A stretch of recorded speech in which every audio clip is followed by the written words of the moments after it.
For those of you who are unfamiliar, this is Matt Walsh. He's a host on The Daily Wire, works for Ben Shapiro, and he works with Michael Knowles and all of those other people, right? Well, he's kind of branded himself as a scumbag. I'm not, trying to insult the guy. That's just how he wants to be known in society. And he had some things to say about the Danny Masterson case, or the Scientology case, where Danny Masterson did that stuff to all those poor women. I gotta ask, why is it that the far right is always the group that's defending rapists? Why? Somebody please tell me why that is. It's just, right now, Russell Brand is going through a situation. I don't know if you know Russell Brand. He's another far-right nutcase. If you don't know Russell Brand, he's going to be on screen in a second. This is him right here. Russell Brand has been accused of attacking somebody in the same exact way, basically, for all intents and purposes. I don't know the details, and I'm not going to give them because it's a little too much for my audience. It's too much for any audience, honestly. But anyway, Russell Brand has been accused, right? So what does Matt Walsh do? Comes out here and defends him. Why? Why are you defending somebody from an accusation of like this? You know the correct position? The correct position logically is, I don't know, until you get the facts. And this guy isn't going with, I don't know. He's going with, I do know what happened 20 years ago or 10 or however long. And he's innocent. That's what this guy seems to be saying. So let's listen to it. He starts out with Danny Masterson, somebody who's been tried, convicted, and sentenced for 30 years for the heinous crimes that he committed against women. Multiple, more than one. He defends that. And then he moves on to Russell Brand. So let's give this a listen, and we're going to go through it, and we'll point out some points here. Danny Masterson is an actor who most people haven't thought about for a long time, if at all. By all accounts, his career peaked all the way back in 2006 with the conclusion of the sitcom That 70s Show. Fair enough, yes. But a few years ago, all of a sudden, Masterson's name was everywhere. That's because in March of 2017, the year that the hashtag #MeToo movement began in earnest, Masterson was accused of sexual assault by 3 women. He wasn't accused of sexual assault by 3 women in 2017. Literally nothing about that is correct. He was accused of by these 3 women, at least 3, all the way back then. 2003, 2004, 2006, that era. And I hear you saying to yourself, how can we trust that this is even real? Well, there are detailed police reports from the time that describe exactly how this happened. They explained it in detail. Their stories have been consistent throughout the years. And guess what? 8 to 10 women total have come forward about Danny Masterson. And all of their stories roughly match the Jane Does, the people whose names were not released to the public. None of this information was released to the public until very recently. Despite not having that information available, all of their stories matched each other roughly. They didn't know each other. Well, a couple of them probably knew each other. They didn't really know each other, and they didn't have the benefit of hearing each other's stories beforehand, and somehow they all matched each other. Why is he defending a rapist? This guy is a rapist. I don't know how else to put this. Why is it always the far right defending rapists? Quick interjection. I won't take long. I just wanted to tell you guys, YouTube's algorithm operates off of a few factors. Watch time, whether or not you subscribe, and whether or not you like something. So if you really want to help my channel, I would appreciate it if you guys watch the video to the end. If you don't watch it to the end, just watch a little bit longer than you would have otherwise. I would appreciate that very much. All right, let's get back to the video. He's leading with false information. They didn't come forward in 2017. There weren't 2 women. There were 8 to 10. You know why they couldn't include those other women? Why they could only include those 2? Because those 2 women, in their accounts, Danny Masterson used a gun or some other forcible means to do what he was doing. and that falls into a different category. He drugged all of them, but drugging somebody and doing that doesn't count as forcible and thus has a statute of limitations. If it's a forcible attack, there is no statute of limitations. So they could only get him on 2 of them because only 2 were considered forcible despite the drugging, legally speaking. That's why there are like 10 victims or something. And he only got charged for what he did to 2 of them. Again, I ask, A, why didn't you look up the facts and actually get the correct information on this case? And B, why are you defending a rapist? I don't understand. Okay, so let's listen to this guy keep going. We're 23 seconds in, baby. Movement began in earnest. Masterson was accused of sexual assault by 3 women. Completely false. Response, without waiting for a trial, Netflix summarily fired Masterson from his role as a series regular on one of their shows. I don't remember the specifics, but I think Ashton Kutcher was running a TV show called The Ranch, and Ashton Kutcher felt compelled to fire Danny Masterson, though he knew the women personally that were accusing him.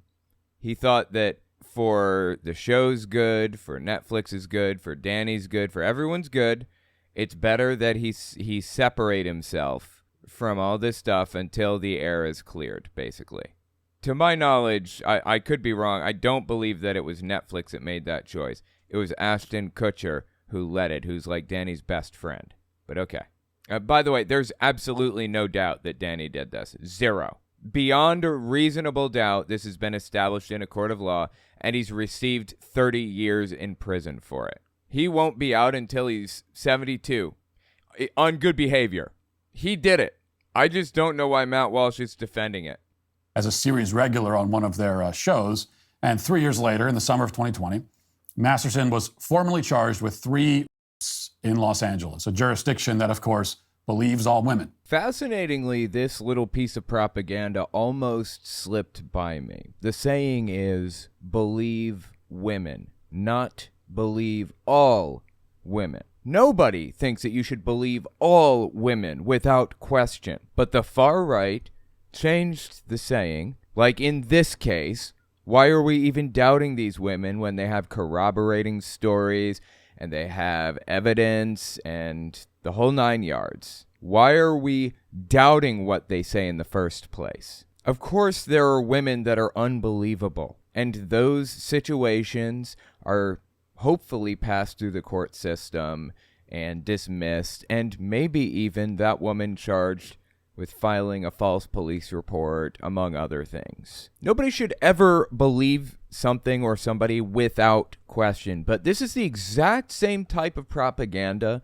that the KKK used to use to bring moderates over to their side.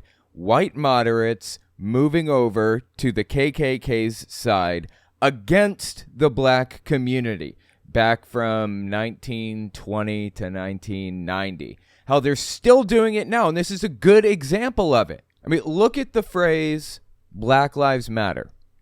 What's the response to that on the right? All lives matter. Well, when people say Black Lives Matter, they're not saying white lives don't matter. The saying really means Black Lives Matter too, in addition to every other life. Everybody's life is important. That's what the phrase means. Black Lives Matter too. Believe women. Don't toss out the allegation without investigating it, especially when there's such overwhelming, damning evidence, like in the case of Bill Cosby, or in the case of Danny Masterson, or Russell Brand, honestly. The far right has always used this as a technique to pull moderates over to their side. Say something that everybody can agree with. Everybody's life matters. Not just black people's lives, everybody's lives. Yes. No, we shouldn't believe all women without question. Of course not. Everybody can agree with that. And without any further, deeper thought into what's happening, suddenly, the moderates, the people in the middle who aren't really politically involved, are moving over to the far right who came up with this propaganda technique. To my knowledge, This propaganda technique doesn't have a name, but I'm going to come up with a name for it. Give me a second to think up a name. Hang on. I'm coming up with a name on the spot right now. I mean, fundamentally, the propaganda technique is based on taking things to extremes to bring over people in the center so that they agree with you. So the name should have something to do with extremes and people in the center or moderates. You know what? I think I'm going to call it the everybody can agree propaganda technique. That's what I'll say. That's what we'll call it. Everybody can agree propaganda. Because everybody can agree with the statements being made here. It's a cute little trick that people have been using for 100 years or more. And I honestly should have recognized it the moment that I saw this clip from this guy. Unfortunately, I didn't catch it. My editor caught it and pointed it out to me, and now I'm sitting here recording a brand new piece for this video just to point out this propaganda technique that he did. Nice try slipping it by. Almost got it past me. Okay, it has nothing to do with believing all women. All of these facts were established in 2004, 2005, 2006, whenever they happened. The 3 Jane Does that he's referring to right now, the 3 charges, they were Scientologists, and they reported it to Scientology when it happened. And the Scientology ethics officer said, "Don't say a word." You know why? It's not possible for a boyfriend to rape a girlfriend. And in at least 2 of the cases, he was dating these girls, even though they said, "Stop, please. I don't want any of this. You know, I feel like I've been drugged." And then he pulled out a gun from his headboard thing or whatever and forced the situation to continue. Despite all of that, they believed Scientology internally. It wasn't, I think it took a couple of months. They eventually got around to like reporting it to the police in 2004, a couple months after it happened. And you know what happened? The ethics officer calls him up and says, "You're f***ed." That's what he said to them, to at least one of them. "You're f***ed." I mean, these women had to deal with stuff like having bleach poured in their lawn so that it would kill their gardens and their grass. By who? Who can say? No, but we'll never know for sure, I suppose, huh?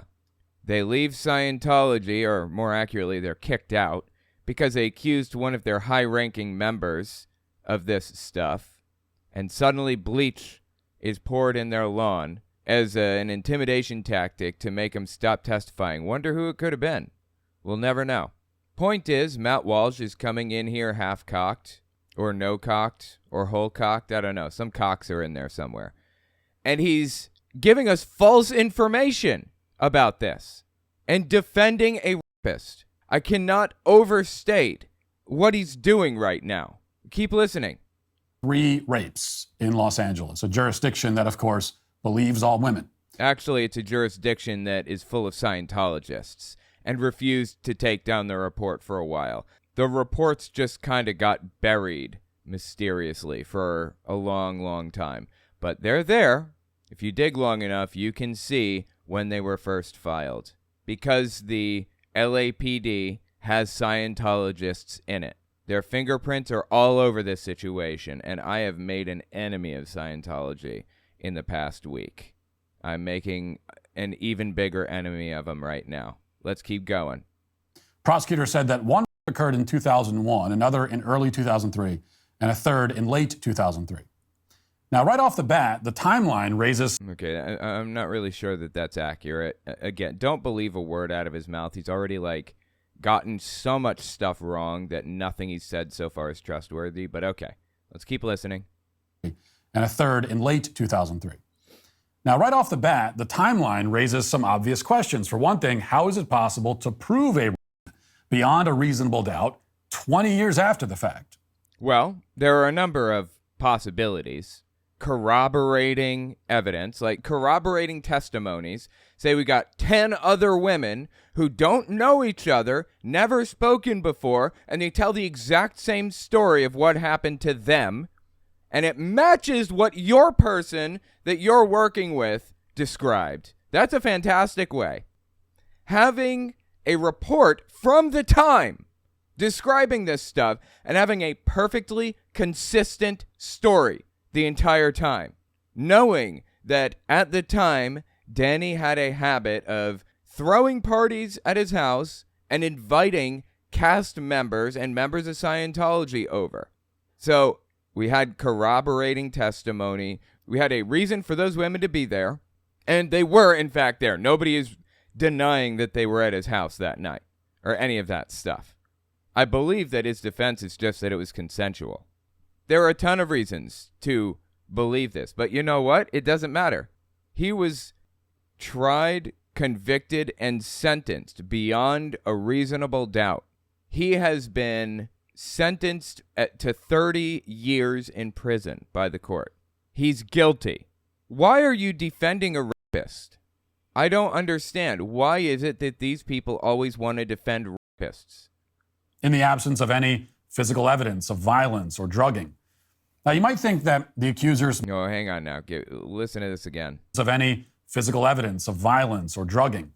In the absence of physical evidence? No, there was physical evidence. The physical evidence was the testimonies of the other people under oath and the testimony of the person that this happened to all the way back in 2004. I'm talking the police report that was written up 15 years ago. That's physical evidence. Hearsay evidence is when somebody wasn't actually there to witness something happen, but they can testify to having heard them say this thing. That's not what we're talking about. We're talking about first-person testimonial evidence. These people experienced it too, the exact same situations. They didn't even know each other, and it all happened in the exact same way, and they testified on her behalf. The only reason he wasn't charged for them was because drugging somebody is not considered forcible. Probably should be, but it's not, and that means there's a statute of limitations on it. Just disgusting that this dude is... Why? Just tell me why. Why are we here right now? Why is he defending this? By the way, I got a lot of my information from a YouTuber named Aaron, SPTV. Growing Up in Scientology is the YouTube channel. He's got a whole network called SPTV. He's really good. So, yeah, check him out if you want to. He's got a super interesting YouTube channel. Anyway, let's keep listening to Matt Walsh defend a rapist. Why? Got me? Now, you might think that the accusers must have had airtight stories. They did, yes. But that's not true in this case. No, it is true. They had airtight stories. In fact, one of the accusers previously told authorities that Masterson had not raped her.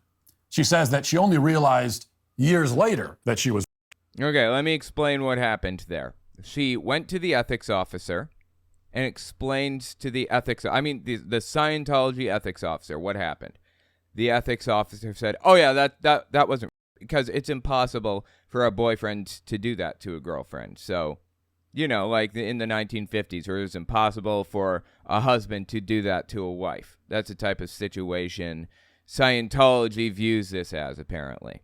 So she didn't feel like what happened was what it was. But let me tell you a little something about trauma.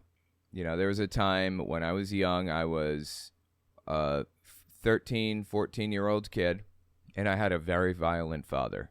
And I had a shelf in my room that fit under my doorknob.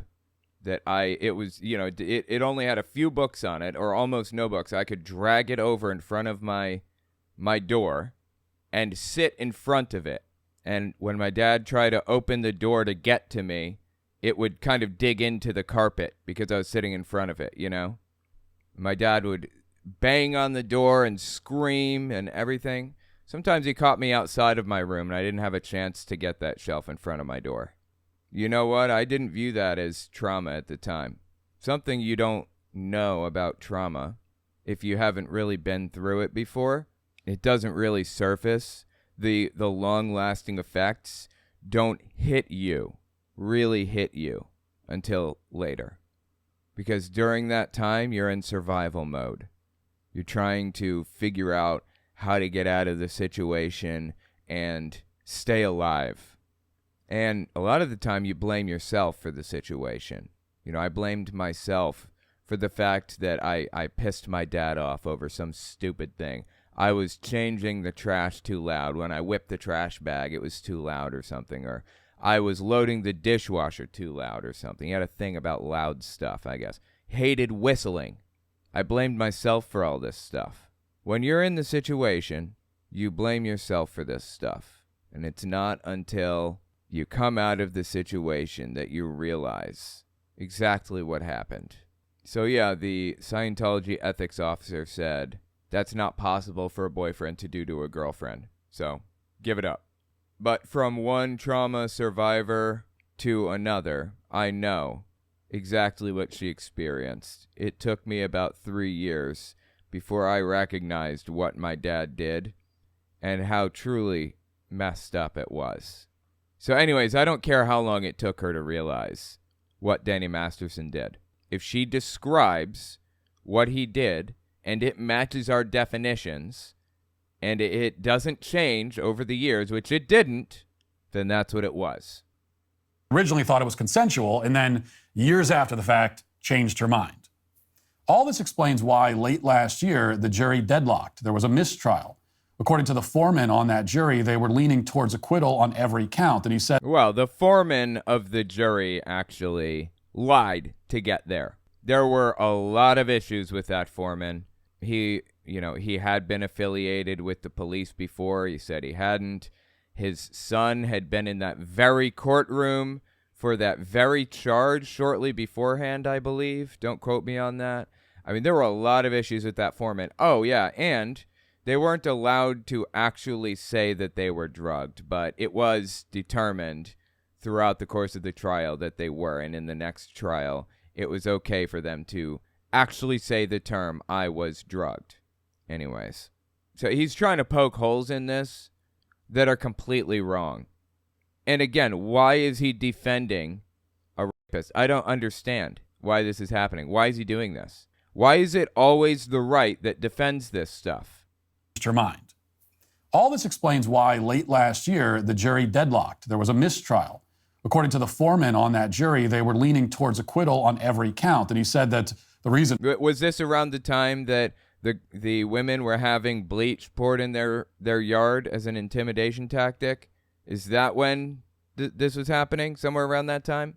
According to the foreman on that jury, they were leaning towards acquittal on every count. And he said that the reason for that is that they found the stories from the accusers to be inconsistent, contradictory, and implausible.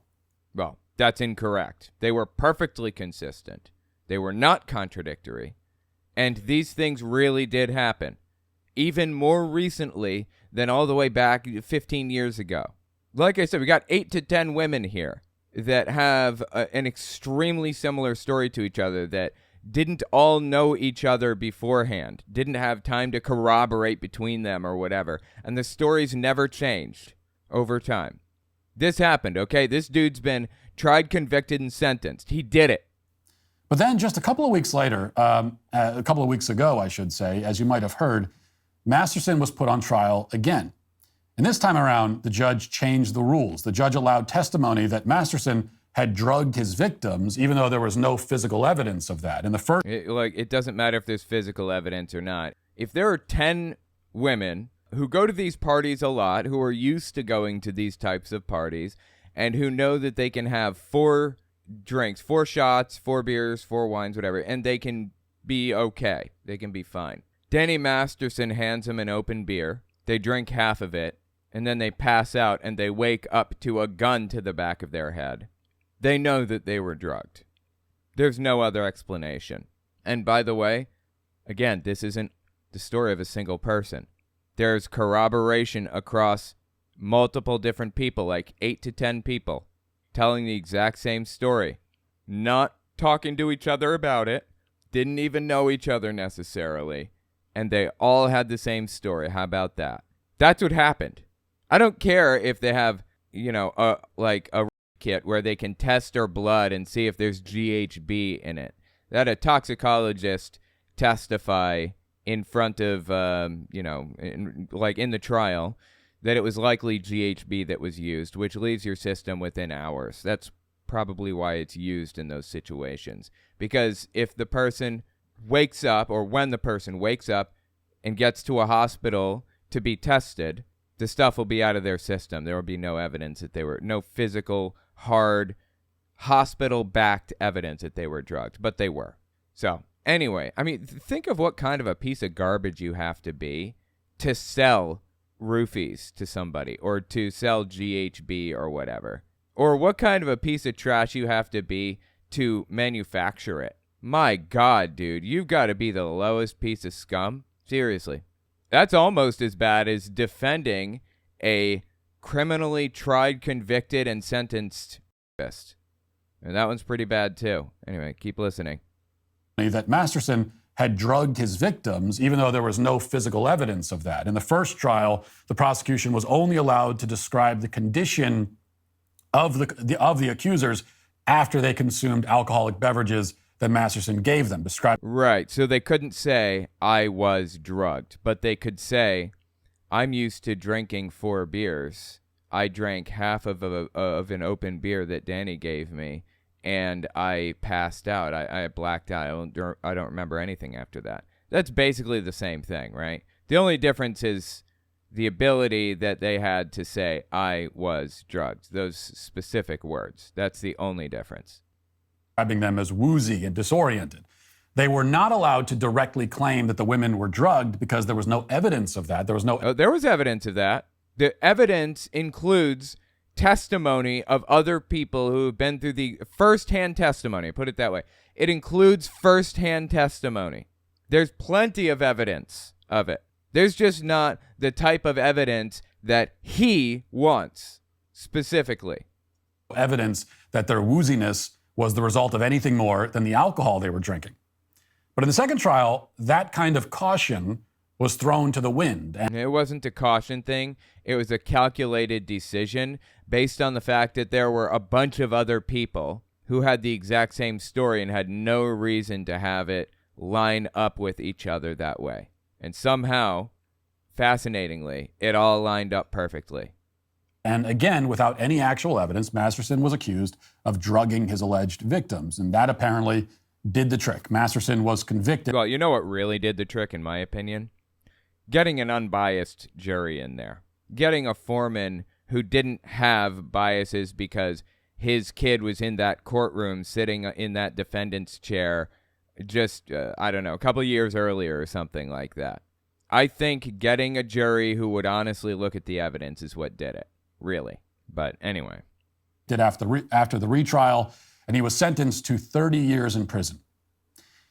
Now, you don't have to like Danny Masterson or know who he is or believe he's innocent to understand the implications of what happened to him. Danny Masterson's case. Right. You don't have to believe he's innocent to understand the implications of the case.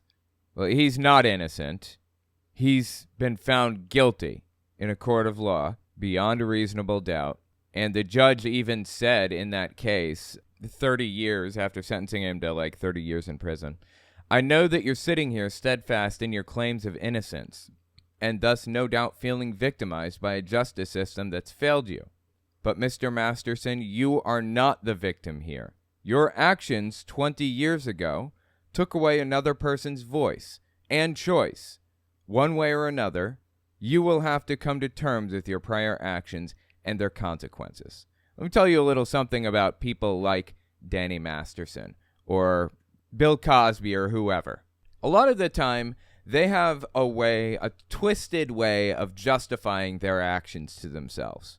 Well, it isn't really like that because I blah, blah, blah. Because they deserved it, or because I'm just getting, it happened to me and I'm just getting even, or I'm setting the world right, or it wasn't that bad, or any number of other justifications. So I'm sure Danny Masterson's probably sitting there thinking to himself, I'm completely innocent of this.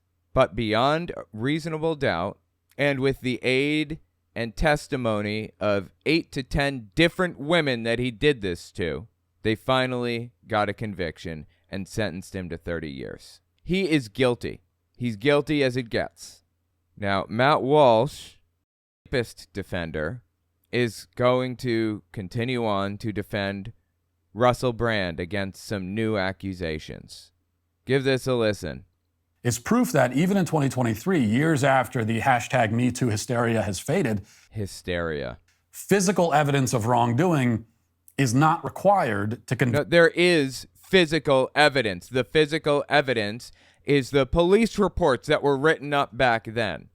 And we've got testimonials from people who've experienced the same things independently. There is evidence here. Convict someone of rape and destroy their life. Neither is timely reporting or even a consistent story from the alleged victims. All you need is a story. Yeah, it wasn't a story. It was 10 stories or something like that, okay? It was a lot. I mean, I've been over this 1,000 times, but he's harping on this point. He's really drilling down because he wants you to believe that there was basically one person with one story. He said, she said type of situation. And there's no more reason to believe her than there is to believe him. That's simply false, and he knows it's false because he's twisting it around in a propagandistic way. You know what really sealed the deal for me? Which thing I saw that made it clear to me that Danny Master really is a complete scumbag? This is an interview between Ashton Kutcher, who played Kelso on That 70s Show, Mila Kunis, who played Jackie, and Rosie O'Donnell. 2002. April 2002 is when this interview happened, okay? Show's still going on. Now, when Kelso, Ashton Kutcher, was going to have his first kiss with Mila Kunis, he was 20 years old, and she was 14 years old. That's a little weird, but okay, you know what? It's film, whatever. I guess I'll let it slide if it's just a kiss. Okay. This is the thing that pushed it over the edge for me, made me realize who Danny Masterson really is, and made me realize that they knew who Danny Masterson really was all the way back then in 2002 as well, when the show was going on. Listen to this. You know what's funny is when she was 14 when we started the show. I was like 19. No, you were 20. Right? Right. And they're like, okay, you guys are going to be making out in this scene. And I'm like thinking like, wait, this is like slightly illegal, say, that's right? probably your first kiss ever, right? It was my first kiss. Where's some bet you made with Danny about our first kiss? No, what? She seems kind of unhappy. Danny Masterson made a bet with, or if you'd call it that, a bet with Ashton Kutcher about this underage girl, about kissing this underage girl. Okay? What was this bet? The first kiss. No, This is like a second or third kiss. It was the first. It was like the first week. No, it was not the first week. It was the first week. You can tell he's ashamed of this conversation because he knows it's wrong. Whatever. Let me tell you what happened. No, let me tell you what happened. No. Okay, so I've never kissed a guy. So I was so. I mean, you know, Ash was attractive, and I was a 14-year-old little girl, and I was extremely scared for my life. Sure. And he was very nice about it. He was like, "Oh, don't worry." So I was like, "Okay." Then He's comforting her. He's being nice. He's saying, you're not going to have to worry about a thing. You know, it's just a simple little kiss, and it'll be over before you know it, and we're just going to continue on with the scene. That was nice of him. You know, I've heard some actresses, or one specific actress, I forget which one, when she finds out that she has, like, I don't know, like a naked scene with somebody in a movie or something, and she feels kind of nervous about whatever, she'll be in a room with the people that she's going to have the scene with beforehand. You know, they're just walking around on set doing their thing, and she'll just flash them real quick and then put it back down just to break the tension and get it out of the way. I thought it was kind of a funny story, not really related. She was 14 years old, underage, so Ashton Kutcher is about to kiss a 14-year-old on the lips. Let's continue. don't worry. So I was like, "Okay." Then Danny goes and goes, "Dude, I'll give you $10 if you French kiss her." What am I? Danny says, I will give you $10 if you French kiss her, if you assault her. A 14-year-old. Dude's 20. And if you assault this girl, this 14-year-old girl, I'll give you $10. The story changes a little in a second, and you'll hear that. It gets worse, surprisingly. They knew what kind of person Danny was, all the way back in 2002.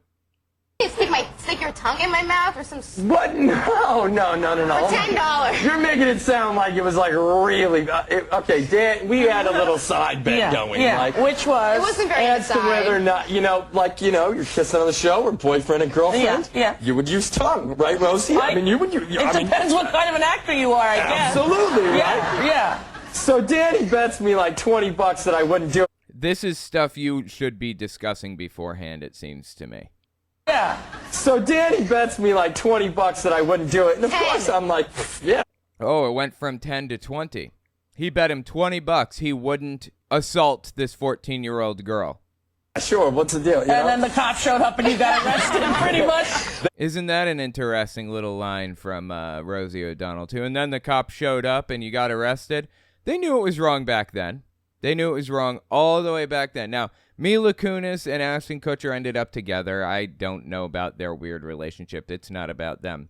It's about the fact that everybody knew that Danny Masterson was a little weird, that he was like that, all the way back in 2002. Everybody in his circle that knew him knew that about him. We have the evidence right in front of us, and for some weird reason, Matt Walsh is defending a rapist. Or even a consistent story from the alleged victims.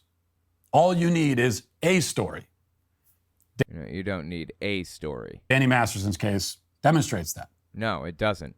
For one thing, that means that our judicial system isn't exactly functioning the way that it should, but you already knew that. No, it is. That's the thing. It's not supposed to be a two-tiered system. Everybody's supposed to get an equal shot at justice. Danny Masterson all the way down to the lowest person that you've ever met. From the highest to the lowest, they should all have a fair shot. They don't, unfortunately. Danny Masterson had a lot of money to hire a lot of good lawyers. But guess what? Despite those good lawyers, he still lost. That should tell you something. What Masterson's case also means, if you think about it from the perspective of the government, is that accusations of are trivially easy to use as political weapons. Masterson's own case doesn't appear to be political, but it shows how easy it could be. Oh, it doesn't appear to be political. Huh, that's weird, isn't it? No, it's not that easy, actually, to accuse somebody and have it be believed, sadly. You need a number of corroborating witnesses independently who've gone through these experiences independently of each other and describe the same thing, and their stories match up throughout time. They don't change for anybody to believe them. I mean, people say believe all victims. Unfortunately, people believe almost none of the victims. Unfortunately, the world that we live in, the accused still have an edge. They're still believed, more often than not. But Matt Walsh, for some reason, wants to convince people that it's the accused that's really the victim here. And has been to use a rape accusation to achieve a political end. You'd hate to think that false stories about could ever be deployed for these kinds of purposes to ruin the lives of influential voices who challenge the people in power. Sure, yeah, you know what? False accusations happen. Do you know what percentage that happens? You know what rate that happens at? It's hard to tell what percentage are false, but let me put it this way. You guys remember Jussie Smollett, where he put he put the rope around his neck and he did the whole thing, all that. It was all fake. You remember that? And the police genuinely believed him from start to finish. They believed him. Who wouldn't? He was a famous actor at the time. He was black. He was gay. There was reason to hate him. And it made complete sense that something like this would have happened to him. This is a plausible thing to have happened to Jussie Smollett. And the police captain, I think, or the guy leading the investigation was black. He understood the type of persecution that community deals with on a daily basis. And he eventually came to the correct conclusion that Jussie Smollett lied about all of it. When detectives put their minds to things and they really want to know the answer, they find it. It's hard to hide something from a couple of really determined detectives. It looks like, according to the statistics that we have, really hard to tell, for sure. False reports of sexual assault are dramatically overestimated. Poorly constructed studies. and a lack of understanding of the dynamics of sexual assault contribute to the problem. In rigorous research, rates of false reports are consistently very low, ranging from 2% to 10%. This is similar to rates of false reports for other crimes. In spite of these statistics, misconceptions are repeated in many ways. False reports are a common trope in fiction. See Of Mice and Men, To Kill a Mockingbird, numerous TV shows such as Law and Order, and receive significant media attention. The UK tabloid The Daily Mail used the words "cries" in 54 headlines in 2012. This page will describe research on the issue, blah, blah, blah, and they did some research. Apparently, it's a college research paper that was done. Nobody believes the victim unless, in all seriousness, in reality, they don't believe the victim unless there's some kind of hard evidence, unless there's some good reason to believe them. You know, corroborating witnesses that are independent of each other and didn't know each other. This false accusation thing happens way less often than you would think. Sure, it happens, and it's wrong, and they should be charged for filing a false police report, and they should be sentenced to whatever they were trying to get the other person sentenced to. I mean, whatever. Let's go all the way. But it's so ridiculously uncommon. It's certainly not common to have 8 to 10 independent women come out and independently corroborate each other's stories about how things played out with Danny Masterson. I can't even believe this dude. Why is it that Republicans always defend these people? Why? I can't believe Bill Cosby's reputation was not rehabilitated. Why wasn't Bill Cosby's reputation fixed by people like Matt Walsh? Is it because he's on the left or what? I don't know. But increasingly, that's exactly what's happening. A couple of days ago, the influential comedian and commentator Russell Brand uploaded this video explaining that he's now being accused of sexual assault by multiple media outlets. Watch. Okay, so I just want to talk about Russell Brand for a second. The person that accused him of attacking her filed a police report that night, the night it happened. I believe got a kit done at a hospital. I could be wrong on that one. And even has text messages from that time from him saying, I'm so sorry, I shouldn't have done that, blah, blah, blah. Doesn't get more clear cut than this. As far as I can tell, he hasn't been through the judicial system yet. I believe personally Russell Brand is a rapist, just like Danny Masterson, except Danny Masterson has been through the judicial system. Hello there, you Awakening Wonders. Now, this isn't the usual type of video we make on this channel where we critique, attack, and undermine the news in all its... By the way, if you don't know Russell Brand, he's a far-right nutcase. Think Joe Rogan, except he went way, way, way, way off to the right. I mean, Joe Rogan has moved right, but Russell Brand is in La La Land. He thinks January 6th was a staged setup and the election was stolen, vaccines are trying to kill people and depopulate, blah, blah, blah, blah, blah. Borderline QAnon. That's what Russell Brand is, for real. It's corruption, because in this story, I am the news. I've received 2 extremely disturbing letters, or a letter and an email, one from a mainstream media TV company, one from a newspaper, listing a litany of extremely egregious and aggressive attacks, as well as some pretty stupid stuff, like my community festival should be stopped, that I shouldn't be able to attack mainstream media narratives on this channel. But I'm sorry, what? What the hell is he talking about? What does this have to do with the fact that you were credibly accused of raping somebody? I'm lost. Amidst this litany of astonishing, rather baroque attacks are some very serious allegations that I absolutely refute. Okay. Refuting implies he's going to give us counter evidence, right? So you're going to refute it by giving us evidence that you didn't do it? Is that what you're saying? These allegations pertain to the time when I was working in the mainstream, when I was in the newspapers all the time, when I was in the movies, and as I've written about extensively in my books, I was very, very promiscuous. Now, during that time of promiscuity, the relationships I had were absolutely always consensual. Well, that was a weird cut. If you're listening and not watching, let's just... I don't know if you knew this about YouTube. You can hit the comma and the period and move forward and backward. That is a really weird place to cut, isn't it? Between the word always and the word consensual? Absolutely, always consensual. I mean, the audio sounds seamless, but why cut there? What could he have possibly said between those two words that he didn't want in the final product? That was kind of strange. Okay. I was always transparent about that then, almost too transparent. And I'm being transparent about it now as well. And to see that transparency metastasized into something criminal that I absolutely deny makes me question, is there another agenda at play? Oh, yeah. He's going to blame the mainstream media, the deep state, the elites. They're after him, right? Come on, man. Again, I say, why is Matt Walsh, why is Russell Brand, why are right-wingers like this always defending rapists? I want to know. Somebody please tell me.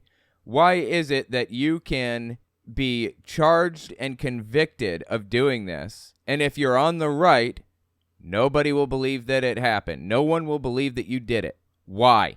And in addition to that, do you really want to be a part of this movement?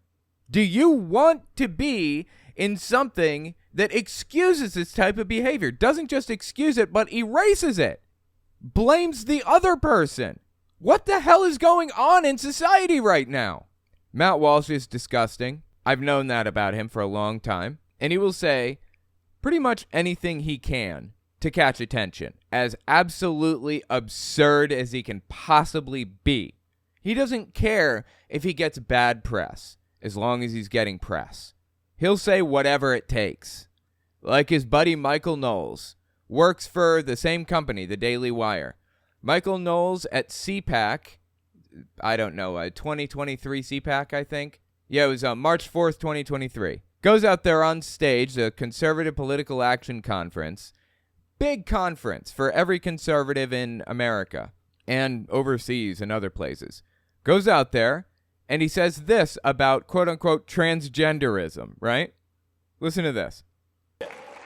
Especially since that indulgence requires taking away the rights and customs of so many people. If it is false, then for the good of society, and especially for the good of the poor people who have fallen prey to this confusion, transgenderism must be eradicated from public life entirely. The whole preposterous ideology. You catch that? Transgenderism must be eradicated from society entirely. Does that sound very free speech to you? He said it because he knew it would catch attention.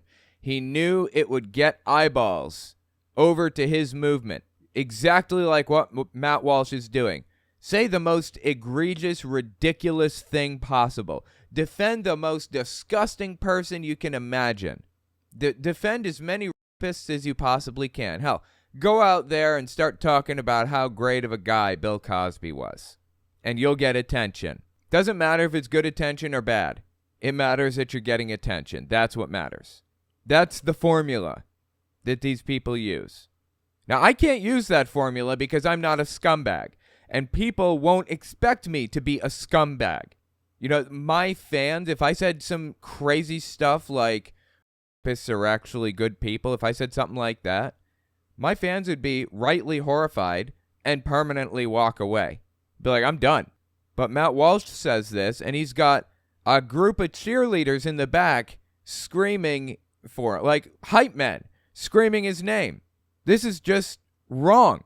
How did we get here where it's not just socially acceptable, but socially preferable on the right to defend rapists, to claim they never did it when they've been tried, convicted, and sentenced already? Blows me away. Let me know what you think about it in the comments, man.